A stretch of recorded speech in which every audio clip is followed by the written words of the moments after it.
더마카와 함께 시선 집중의 문을 열겠습니다. 어서 오세요. 네, 안녕하세요. 더마카입니다. JJ님이 내일 하루 2025년이 더 남았지만 왠지 오늘 마음이 바쁜 아침입니다. 은행 일도 봐야 할 것 같고 새해 맞이 파마도 해야 될 것 같고요. 새해 맞이 파마요? 이쁘게 곱게 새해를 시작하려고요 라고 보내주셨는데 혹시 그 파마라는 게 1년간은 뽀글이 파마인가요? 아 설마요. 뭐 그러실 수도 있겠죠. 하지만 어쨌든 이쁘고 곱게 새해를 시작하려고요라고 아주 귀엽게 보내주셨는데. 근데 진짜로 그 뽀글이 파마는 수명이 한 어느 정도로 가나요? 그거는 머릿결에 따라 다릅니다. 생머리면 뭐 금방 풀리고 곱슬기가 있다 그러면 진짜 오래 가죠. 1년 어머님들 가요? 머리는. 네. 오, 가성비 짱이네 그러면. 한번 하실래요? 누구죠? 네. 저도 사실 반곱슬인데. 그러니까요. 하면은 JB는 진짜 1년 넘게 갈 수도 있습니다. 아 그래요? 네. 가성비를 위해서 한번 해보세요. 새해 도전. 자 넘어가고요. 네. 목성님. JB 반갑습니다. 사춘기 중학생 아들이 갑자기 사랑한다고 고백했어요. 당황스러워서 사랑하는 이유를 물었더니 대답이 이래요. 기말 수학 시험을 36점 받았는데 다른 친구들 엄마처럼 혼내지 않아서 네. 사랑한다고 고백받으셨답니다. 참 솔직하네요. 안아주세요. 네. 안아주세요. 아니 36점 받은 게 어디예요? 수학이라면서요. 네. 잘했네. 아빠 JB도 정말 저렇게 말을 했을까요? 두 아들에게? 여보세요? 네. 저는 성적에 대해서 이렇다 저렇다 얘기한 적이 없습니다. 아 그렇습니까? 네. 두 아들에게 확인 들어가야 되겠네요. 네 이렇게 인자 성적이지. 아빠였는지. 네 성적이지 내 성적이냐 그랬습니다. 네. 그렇습니까? 네. 알겠습니다. 꽤 인자하셨네요. 아 그럼요. 제가 얼마나 후덕했는데요. 네, 넘어가고요. 알겠습니다. 네, 이신우님 2주간 겨울 동계 휴가로 침대 위에서 듣습니다라고 보내주셨고 박하림님은 촌철님들 중에 가끔 침대에 누워 보신다는 말씀을 하실 때 살짝 부러웠는데 앞에 이신우님이 지금 그런 상황이잖아요. 부러웠는데 박하림님도 오늘 드디어 침대에서 편안히 보고 계시답니다. 하지만 이유가 입원한 덕분에 병원 침대지만 편안히 누워서 시선 집중 함께합니다. 좋은 건지 점점점. 얼른 쾌차하시고요. 누워서 보시는 분들에게 제가 경험담을 하나 말씀드리면 떨어지면 광대뼈가 엄청 아픕니다. 제가 2번 겪은 적이 있습니다. 조심하세요. 새해를 앞두고. 네. 아니 그 새해를 앞두고 조심하라고. 네. 예, 알겠습니다. 조심하시고요. 자, 뉴스 본격적으로 챙겨드리겠습니다. 오늘 주목할 첫 번째 뉴스 어떤 건가요? 이해운 기획예산처 장관 지명 이후 국민의힘 안에서 나온 두 목소리를 들어보겠습니다. 자, 먼저 김재원 최고위원의 목소리입니다. 어제 YTN 더 인터뷰에 출연해서 이렇게 말했습니다. 지금도 또 해양수산부 장관 자리에 또 다른 국민의힘 의원을 데려갈 것이라는 흉흉한 소문조차 돌고 있는데 이런 것이 모두 사실은 진영을 분열시키고 또 배신자들을 이용해서 자신들의 정권의 이익을 챙기려는 그런 더러운 정치의 한 모습이 아닌가 생각합니다. 네, 이어서 장동혁 대표의 목소리 들어보겠습니다. 어제 기자들 앞에서 한 얘기입니다. 당성이 부족하거나 당에 대해서 해당 행위를 하는 인사들에 대해서 제대로 조치를 하지 못했기 때문에 이런 일들이 벌어진다고 생각합니다. 보수 정당으로서의 가치를 보다 더 확고히 재정립해야 된다. 그리고 우리가 당성을 최우선으로 해야 된다고 하는 것에 대해서 저는 오히려 그것이 더 중요하게 부각되는 국면이라고 생각합니다. 네, 두 사람의 목소리 들어봤는데요. 이 두 목소리를 조합하면 어떤 평가가 나올까 이걸 한번 짚어보겠습니다. 어떤 평가가 나올까요? 김재원 최고위원이 말한 진영의 분열 그리고 장동혁 대표가 강조한 당성의 정립 이 두 가지는 호응하는 걸까요? 아니면 상호 충돌하는 걸까요? 얼핏 보면 호응하지 않습니다. 오히려 장동혁 노선의 분열만 부각될 수 있습니다. 왜 이런 말씀을 드리느냐? 이해운 후보자는 탄핵 반대를 외쳐온 인물입니다. 비유하자면 윤어게인 인사입니다. 장동혁 대표가 그동안 계속 강조해왔던 당성에 부합하는 사람입니다. 그런 사람이 속칭 배신을 때린 겁니다. 그러면 이 마당에 지금 당성을 외쳐서 도대체 뭐 하겠다라는 거냐? 라는 이야기가 당연히 따라붙는 거 아니겠습니까? 자, 진영의 분열 이전에 당성의 분열부터 걱정해야 될 판이다라는 점을 먼저 말씀을 드리겠고요. 이어서 그럼에도 불구하고 진영의 분열과 당성의 정립은 호응할 수도 있다. 어떻게? 당성의 내용만 바꾸면 된다라는 겁니다. 윤 어게인이 아니라 반 이재명으로 당성의 내용을 바꾸면 친한계까지 끌어안으면서 진영의 결속을 달 수 있는 것 아니냐. 이런 얘기가 성립이 되겠죠. 그런데 이건 이론적 분석입니다. 장동혁 대표의 마음이 정말 그렇게 움직일지는 미지수입니다. 이론적 분석으로 커버되지 않는 영역이 있습니다. 뭐가 있습니까? 감정의 영역이 있습니다. 여기까지 하고요. 네. 이재명 대통령의 발언도 나왔던데요. 강유정 청와대 대변인이 전한 내용입니다. 내란 발언에 대해서는 본인이 직접 충분히 소명해야 하고 그 부분에 대해 단절의 의사를 좀 더 표명해야 하는 게 맞는 것 아닌가라는 얘기를 했고요. 또 검증 과정에서 국민의 검증도 통과해야 된다. 이 두 가지를 이재명 대통령이 말했다고 전했습니다. 자, 이재명 대통령의 언급을 두 갈래로 나눠서 한번 보겠습니다. 첫째, 소명이 필요하다고 지금 이야기를 했다는 거 아니겠습니까? 근데 대국민 소명 이전에 인사권자에 대해서 소명은 충분히 했었습니까? 청와대는 발탁 과정에서 이에 대한 소명을 충분히 받았습니까? 이것부터 좀 확인이 필요하다. 이 말씀을 먼저 드리겠습니다.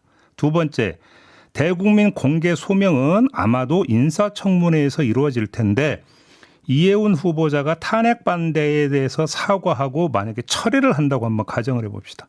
그러면 국민의힘 그리고 그 당의 장동혁 대표는 어떻게 나올까요? 이것도 관전 포인트입니다. 왜 그걸 사과하고 철회하느냐라고 하는 직접적 대응과 직접적 규탄보다는 배신 프레임을 가동할 가능성이 높다고 볼 수 있을 것 같은데 근데 이것도 마찬가지입니다. 그 배신이라고 하는 게 윤석열 배신으로 귀착이 될 수밖에 없다는 겁니다. 사과하고 철회를 해버리면. 그러면 어떻게 되는 겁니까? 국민의힘은 또 내란 수렁에 빨려 들어간다라는 결과를 빚게 된다. 요즘도 함께 말씀을 드리겠습니다. 네, 곽곤님이 이해운 후보자 지명에 대해 저도 잘했다는 생각은 1도 없습니다. 하지만 대통령이 뭔가 생각이 있겠거니 지켜보고 싶은데 이해운 후보자는 윤 어게인 등등에 관해 깨끗한 입장 표면이 국민 앞에 있어야 된다고 생각합니다. 라고 올려주셨고 신원섭하님은 자기 진영 사람만 쓰면 코드 인사, 회전문 인사라고 하지 않았습니까? 협치하라면서요. 그런데 왜 이렇게 비판만 많냐 뭐 이런 의견이시고 3149님 비슷한 의견이신데 측근 쓰면 부적절한 인사, 상대 진영 쓰면 분열 조장. 이거 용병 도입해야 되나요? 라는 의견 보내주셨습니다. 다음 주목할 뉴스는요? 민주당으로 가겠습니다. 강선우 민주당 의원 보좌관이 1억 원을 받았다는 내용의 녹취 파일이 공개가 됐습니다. 어제 MBC가 보도했는데요. MBC 뉴스 한번 따라가 보겠습니다. 우선 첫 번째 대목 들어보시죠. 제8회 지방선거를 앞두고 더불어민주당 서울시당의 기초광역의원 후보 3차 공천 결과가 나오기 전날인 2022년 4월 21일. 당시 공천관리위원회 간사를 맡고 있던 김병기 의원과 공관위원이었던 강선우 의원이 모여 1억 원에 대한 대화를 나눕니다. 강선우 의원의 보좌관이 당시 강 의원 지역구에 서울시 의원 출마를 준비 중이던 김경시 의원으로부터 1억 원을 받아 보관 중이라며 강 의원이 김병기 의원에게 도움을 요청한 겁니다. 강선우 의원 측은 현금이 전달된 사실을 인지하고 놀랐다며 보고 후 처리할 필요가 있다고 생각해 그 즉시 공관위 간사에게 보고했고 다음 날 재차 보고 후 곧바로 반환을 지시했다는 입장을 보내왔습니다. 자, 우선 여기까지만 일단 살펴보겠습니다. 자, 이건 분석하고 평가할 것도 없습니다. 매우 부적절한 행위였는데 자, 이 뉴스에서 확인되지 않는 게 하나 있습니다. 그래서 최종적으로 돈을 돌려줬는지가 지금 나와 있지 않습니다. 강선우 의원은 돌려주라고 지시했다고 했는데 돈을 받은 보좌관은 MBC 기자에게 답변 드릴 게 없다. 모르는 일이라고 지금 얘기를 했다는 거거든요. 그래서 이 보좌관이 1억을 김경시 의원에게 돌려줬는지 아닌지가 지금 최종적으로 확인이 되지 않았고 따라서 확인이 필요한 사항이다라는 점을 좀 강조를 하겠는데요. 강선우 의원은 어제 MBC 뉴스데스크 보도가 나온 다음에 또 페이스북을 통해서 입장을 밝혔는데 그냥 반환 지시를 했다. 여기서 그치고 있습니다. 일단 좀 이 점을 좀 먼저 확인을 하고요. 다음 대목 한번 들어보시죠. 30분간 대화에서 김병기 의원은 사실상 자신을 끌어들인 거다라면서도 알게 된 이상 묵인할 수 없다고 답했습니다. 하지만 이 대화 다음 날 발표된 공천 결과 김경시 의원은 단수 공천을 받았고 이후 당선됐습니다. 당시 공관위원들은 김경시 의원의 다주택 문제로 언급이 있었지만 김병기, 강선우 두 의원이 별도로 컷오프를 언급한 기억은 없다며 돈이 오갔다는 말도 전혀 들은 바 없다고 말했습니다. 당시 서울시당 공관위는 15명으로 외부 교수가 위원장을 맡아 사실상 간사의 영향력이 큰 구조였습니다. 네, 이게 조금 약간 모호한 부분인데요. 이미 공관위원 사이에서 김경시 의원의 다주택 문제가 제기가 된 상태였다고 했습니다. 논란이 됐다고 했습니다. 공관위 내부에서. 그러면 1억 전달 사실이 없더라도 탈락됐어야 하는데 오히려 단수 공천이 돼버립니다. 그러면 이건 도대체 어떻게 된 거냐? 결국은 누군가가 힘을 쓰지 않고서는 나올 수 없는 결과다라고 볼 수밖에 없습니다. 그럼 그 힘은 어디서 나온 거냐? 그리고 왜 나온 거냐? 이걸 지금 밝혀야 되는 건데 이 녹취 파일은 김병기 의원에 의해서 녹음됐다고 하지 않습니까? 보도에 따르면. 그리고 녹음 속 김병기 의원의 태도는 아주 단호합니다. 정리하면 행여 자신에게 불똥이 튈 걸 우려해서 대화를 녹음한 것으로 해석할 수 있는데 그런 김병기 현 원내대표가 돌연 입장을 바꿨다? 이렇게 해석을 해야 되는 거냐라는 겁니다. 사실 이것도 좀 이해가 안 되는 부분이 있습니다. 이 대목에서. 아니면 다른 요인이 작용한 것이냐? 이것도 함께 지금 살펴봐야 되는데 이게 지금 규명이 되어 있지 않은 사안이다. 그래서 추가로 더 파고 들어가면서 규명이 될 게 바로 이 점이다라고 좀 말씀을 드리겠는데요. 참고로 김병기 원내대표 측은 간사가 다 공천을 하는 것은 아니다. 어제 또 이런 입장을 내놨거든요. 그럼 누굽니까? 이게 밝혀져야 된다. 이 말씀 드리겠고요. 그리고 또 하나 짚어야 될 게 있습니다. 김경시 의원 이름이 좀 익숙하지 않습니까? 10월 1일 국민의힘의 진종호 의원이 특정 종교 신도들의 당비를 대납하려 한 정황이 있다고 폭로를 하면서 지목했던 당사자가 바로 김경시 의원이었습니다. 자, 이때 민주당 안에서 어떤 이야기가 나왔었냐면 조직적 가입은 없었고 김경시 의원이 내년 지방선거에서 영등포 구청장에 출마하기 위해서 김민석 총리의 이름을 판 것이다라는 주장이 나온 바가 있었습니다. 자, 민주당 안에서 나왔던 이 주장을 그냥 액면 그대로 한번 따라가 봅시다. 그래도 의문이 나오는데요. 지역구가 강서구였던 김경시 의원이 영등포구로 와서 선거에 나서려고 했다라는 이야기가 되는 건데 그러면 그 이유가 뭐냐가 좀 나와줘야 되는 거거든요. 이때 이게 없었습니다. 근데 어제 나온 돈 전달 사실과 연결을 지으면 혹시 이 문제하고 관련이 있는 것이냐. 이것도 지금 함께 규명이 돼야 되는 것이죠. 따라서 어제 MBC의 어떤 그 뉴스는 상당히 중요한 뉴스인데 완결점이 아니라 시작점이다. 추가로 좀 밝혀야 될 게 한두 가지가 아니다. 이렇게 좀 정리를 해야 될 것 같습니다. 네, 0311님 1억 돌려줬어도 경찰 수사 의뢰해야 하는 상황 아닌가요? 라고 보내주셨고 물론입니다. 심준영님은 과연 민주당이 이 문제를 어떻게 끊어낼 것인지 그것도 관전 포인트입니다. 라고 올려주셨어요. 강선우 의원이 어제 페이스북에 올리기로는 당시 서울 강서갑 지역구 후보자의 자격 역시 그 공관위의 원칙에 따라서 그러니까 지역구에 관한 논의할 때 해당 공관위원은 논의에서 배제되는 원칙이었다. 자기는 발언권이 없었다 이런 얘기를 어제 했잖아요. 그래서 자기는 상관하지 않았다 이런 얘기인데 그것도 정말 그랬는지 이것도 좀 확인이 필요해야 될 것 같고요. 3513님 오늘도 버티면 내일도 털린다 이렇게 보내주셨는데 김병기 원내대표가 오늘 입장 발표를 하지 않습니까? 그간의 의혹에 대해서 그렇습니다. 어떤 입장을 낼지 시선 집중하겠습니다. JB타임즈 다음 주목할 뉴스는요. 쿠팡이 어제 이른바 보상안이라고 하는 걸 내놨는데요. 그건 잠시 후 인터뷰에서 한번 좀 소화를 하고 각도를 돌려서 이 점을 좀 전해드리고 분석을 해보도록 하겠습니다. 쿠팡이 셀프 조사 결과를 발표하면서 정보 유출자의 노트북을 확보해서 포렌식을 했다고 밝힌 바 있었습니다. 전해드렸습니다. 이 자리에서. 근데 관련해서 박정보 서울경찰청장이 어제 기자간담회 자리에서 뭐라고 이야기를 했냐면 쿠팡이 피의자 노트북을 이미 제출하면서 사전에 자체 포렌식을 했다는 사실을 알리지 않았다고 밝혔습니다. 쿠팡이 경찰에 노트북을 제출한 건 지난 21일이었다고 하는데요. 이때 입수 경위에 대한 참고인 조사를 받았는데 포렌식 여부를 함구했다라는 겁니다. 짚을 점은요?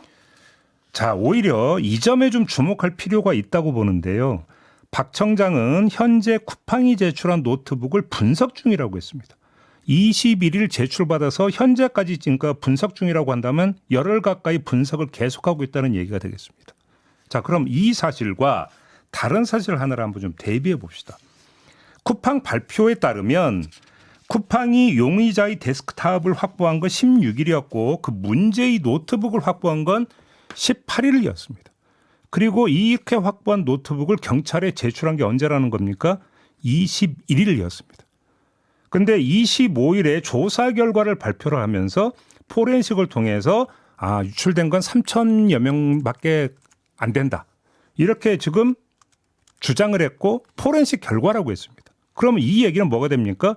18일에 노트북을 확보해서 경찰에 제출한 21일 전까지 포렌식을 완료했다는 얘기가 됩니다. 쿠팡의 주장을 그대로 따라가면. 그러니까 쿠팡은 아무리 길게 잡아도 사흘 동안 포렌식을 끝냈는데 경찰은 열흘 가까이 포렌식을 안 끝냈다? 이게 말이 되는 얘기라고 생각을 하십니까? 거꾸로 봐야 되는 것이죠. 경찰은 열흘 가까이 지금 포렌식에 심혈을 기울이고 있는데 도대체 쿠팡은 도대체 어떠한 신기로 길게 잡아서 사흘 만에 포렌식을 완료해서 셀프 조사 결과를 내놓을 수 있었는가? 오히려 이 점을 캐야 된다. 처음에 이 소식 전해드리면서 증거가 오염됐다라는 말씀을 드렸는데 증거의 오염뿐만 아니라 발표의 오염 여부도 좀 살펴봐야 된다. 이 말씀을 드리는 겁니다. 네, 제발 잠 좀 자자님이 쿠팡은 여러모로 한국 정부와 소비자를 우롱하고 있는 것 같습니다. 라고 올려주셨고, 박상옥님, CIA의 C가 쿠팡이었나요? 라고 올려주셨고, 일루님은 쿠팡 괘씸해서 소송에 참여합니다. 라고 올려주셨어요. 네, 뭐 아무튼 이거는 좀 살펴봐야 될 것 같습니다. 그러니까요. 네. 다음 주목할 뉴스는요? 김영석 독립기념관장 얘기 간만에 전해드리겠습니다. 이 사람이 교회 신도들에게 독립기념관 강당을 예배 장소로 무상대여하고 예배에 직접 참석해서 논란을 빚은 바가 있습니다. 문체부 산하 공직자 종교차별예방위원회가 11월 20일에 이 행위가 공공기관장의 종교 중립 의무를 위반한 종교차별에 해당한다고 결론을 내렸고요. 종교차별 예방교육을 실시하라고 권고를 했습니다. 이에 따라서 독립기념관이 지난 9일 종교차별 예방교육을 실시했는데 72명의 직원들과 함께 김영석 관장도 맨 앞줄에 앉아서 1시간 동안 전문 강사의 교육을 받았다고 하는데 어제 교육받는 사진도 공개가 됐습니다. 1시간 교육으로 달라졌을지 궁금한데요. 근데 이걸 봐야 됩니다. 예방위가 권고한 시점과 예방교육이 이루어지는 시점 그 사이에 무슨 일이 있었느냐. 지난 6일이었습니다. 또다시 독립기념관 안에서 자신이 참석하는 예배를 진행을 했다고 합니다. 예방위의 종교중립 의무 위반이라고 하는 지적과 교육받으라고 하는 권고를 받은 다음에 또 예배를 받다라는 겁니다. 계엄 선포는 구국의 결단이라고 주장한 박귀환 목사와 윤석열 전 대통령이 대선 후보 시절일 때 안수 기도를 해준 오장호 목사가 설교를 했다고 합니다. 그리고 나서 사흘 뒤에 예방교육을 받았다는 겁니다. 그럼 무슨 이야기가 됩니까? 예방교육은 그냥 눈 가림용 통과 의례에 불과했다. 이렇게 볼 수밖에 없다라는 겁니다. 네, 이종국님 더 좋은 예방교육은 금은교육 아닌가요? 라고 보내주셨고, 란테렌트님 독립기념관이 교회로 바뀐 건가요? 물프레님 김영석 관장에게 난 놓고 기억부터 가르쳐야 할까요? 근데 보훈부에 어차피 이제 감사 결과가 확정이 되는 게 1월 5일이라고 했나요? 자, 아마 그 뒤에 어떤 조치가 있게 될 것 같은데 이걸 좀 봐야 될 것 같고요. 문제는 김 관장이 또 재심을 청구할 예정이라고 하지 않습니까? 네. 자, 마무리해야 될 것 같습니다. 더마카 수고하셨고요. 고맙습니다.